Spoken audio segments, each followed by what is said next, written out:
ससुरा से होली में आई गेले यारवा के दिल पर छाई गेले कुछो नहीं बतेला तू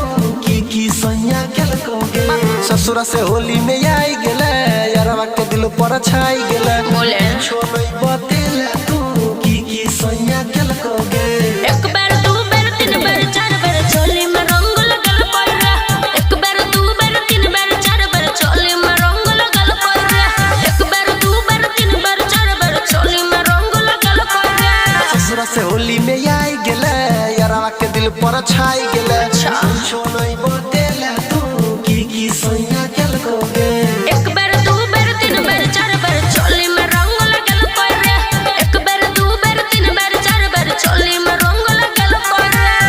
की कहियो म्यूजिक बाय दिलीप सावरिया।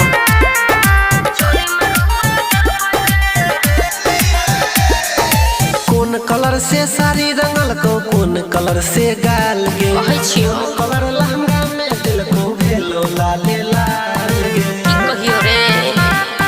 सुने पियर रंग से साड़ी रंगल कई हरियर से मोर गाल रे लाल कलर लहंगा में दिल कई भेल लाल लाल रे ओठ के लाली कान के बाली उहे कीन के दिल कई रे एक बार दो बार तीन बार चार बार चोली में रंग लगल पड़रा एक बार दो बार तीन बार चार बार चोली में रंग लगल पड़रा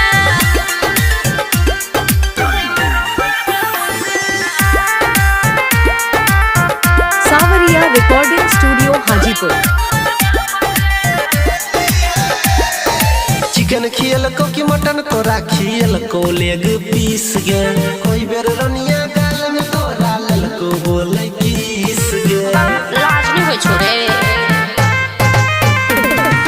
चिकन मटन खियल कोई नहीं खियल कोई लेगो पीस रे सुमन सना के दिन में चार बेर लेल कई गाल में किस रे सैया अमर अनिल पकड़ के यंगे यंग ने से दल कोई रे एक बार दो बार तीन बार चार बार चोली में रंग लगल पड़रा एक बार दो बार तीन बार चार बार चोली में रंग लगल पड़रा की कहियो परेशान छी।